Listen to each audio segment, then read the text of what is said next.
What's up, guys? Welcome to Movie Importance Flashback Reviews, where we take movies from our past, break them down, and tell you what we think about it. Guys, if you like what you see, remember to hit the subscribe button, hit the notification button on the top of the screen, so you can get more videos from me. And also remember to comment below on what you think of these videos. But we're going to go into a movie that I consider one of the most satisfying movies in the last 20, 30 years.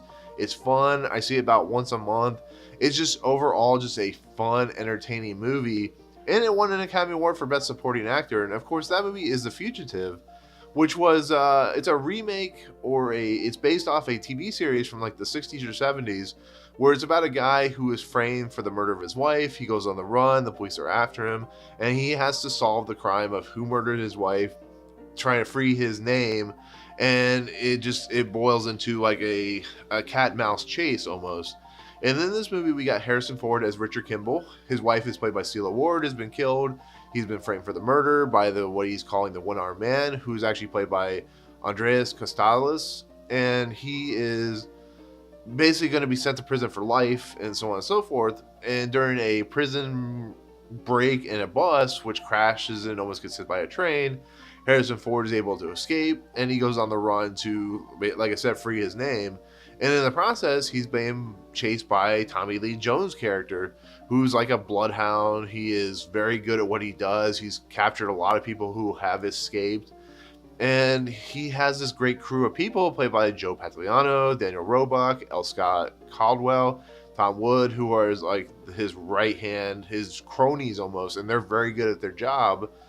And this movie takes place mostly in Illinois and Chicago. You know, it takes place in the woods. Eventually takes place in the city where I just came back from Star Wars Celebration, and it's a very cool looking city. It's a very cool, place to film. A lot of John Hughes movies were filmed there. But just the iconic nature of what you're seeing and how it's playing out when you go into the city and you see these things, it's really cool. But this movie is insanely, like I said, satisfying. It's very tense. It's very deliberate. It's very methodical in the way it's being played out.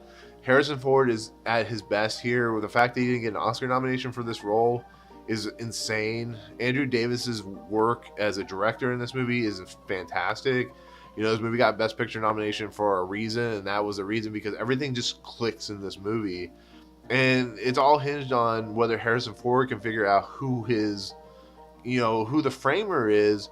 And he has a friend who's played by Jerome Crabbe, who plays Nichols.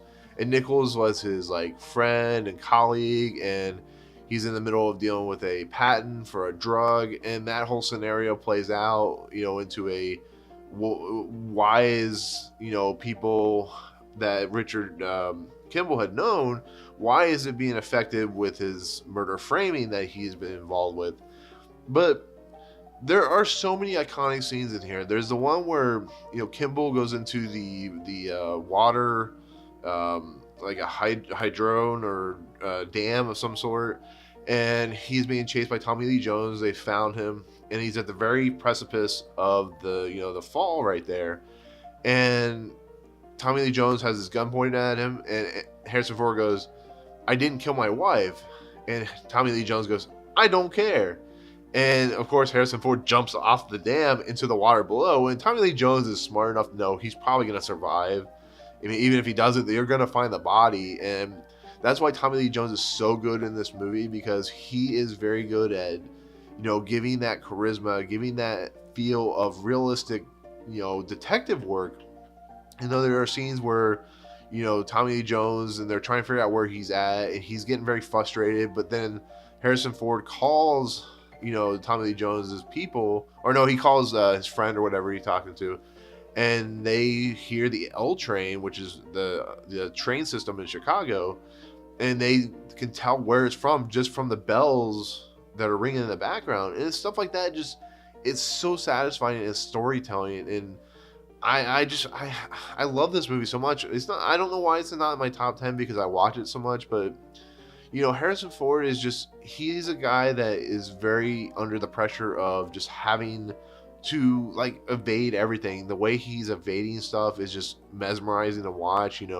When he goes in to find out who the one-armed man is by going to the computer, he disguises himself as a low-level cleaner, person who cleans the night cleaner and so on and so forth.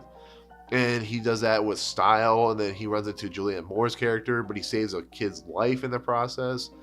And Julianne Moore's like trying to chase after him, and then Tommy Lee Jones's whole crew shows up, and she's like, he saved a kid, and that's what's so amazing, because he's also friends with Jane Lynch's character, Harrison Ford's Richard Kimble, and Jane Lynch pops up in an early role in this movie, and she believes that he's innocent. Everybody he knows believes he's innocent, but of course, because he's been convicted, he has to be chased after by the Tommy Lee Jones crew. And so as the story's unfolding, as the revelations are starting to slowly peel away like an onion, I like the Shrek reference, the onion, you see Tommy Lee Jones start to slowly realize that nothing is on the level here. Nothing's on the level with Nichols, nothing on the level with Sykes. There's a guy that was killed off, so that's really weird. And just everything that Harrison Ford is doing through this movie doesn't fit the billion of a killer. The guy is trying to clear his name, and a lot of people would do that maybe, but it's just so methodically paced and so methodically just interesting that it just, when the revelation happens, when you find out that Nichols is the guy who sent Sykes, who's the one-armed man, to kill Richard Kimble and his wife, it's so well played out. And when you get to the final ending and Nichols and Kimble fight each other, and the police is there because the police has to be there, and so on and so forth, and it takes place in the hotel. It's just so good. And like I said, Tommy Lee Jones definitely deserved the Oscar for this role. It's a very kinetic and energetic performance, and it shows why Tommy Lee Jones is one of the best actors ever to grace our screen in movies, because he's just so good in the movie. But like I said, it's just the one sequence that I really love is when Richard Kimble goes to the prison, the jail cell. He's mistaken who the guy is, so he escapes, and Tommy Lee Jones's character pops up. And then there's a whole chase sequence through, because it's taking place during St. Patty's Day, and there's a whole sequence where they're chasing through the streets of Chicago, and Richard Kimble does the smart thing of grabbing a hat out of, like a plastic hat out of the trash can, and then removing his jacket and kind of dumping everything, and then he disappears. And it's just so well put together. It's so mind-blowing how good it is, and this movie just is so mind-blowing good. It's one, like I said, it's one of the best action movies. It's one of the best suspense movies, and everybody is just amazing in this movie, and that's why it's such a great movie. And there are so much more you could talk about it, but I want to leave it there, because I definitely, if you guys haven't seen it, definitely go see it. Actually, if you've listened to this review, unfortunately I've been spoiling a little bit of it for you, but yeah, go see it. But that's gonna be my take on The Fugitive. Like I said, a great movie. Comment below, like I said, tell me what your favorite part about this movie, if you've seen it. Tell me why you haven't seen it. I would like to know. But otherwise, thank you so much for watching, and we'll see you guys in the next video. Peace out. What's up, guys? Thank you so much for checking out Movie Emporium. I really appreciate it. If you want to, go ahead and hit the subscribe button. Hit the notification button and the bell at the top. Find out what's coming next for Movie Emporium.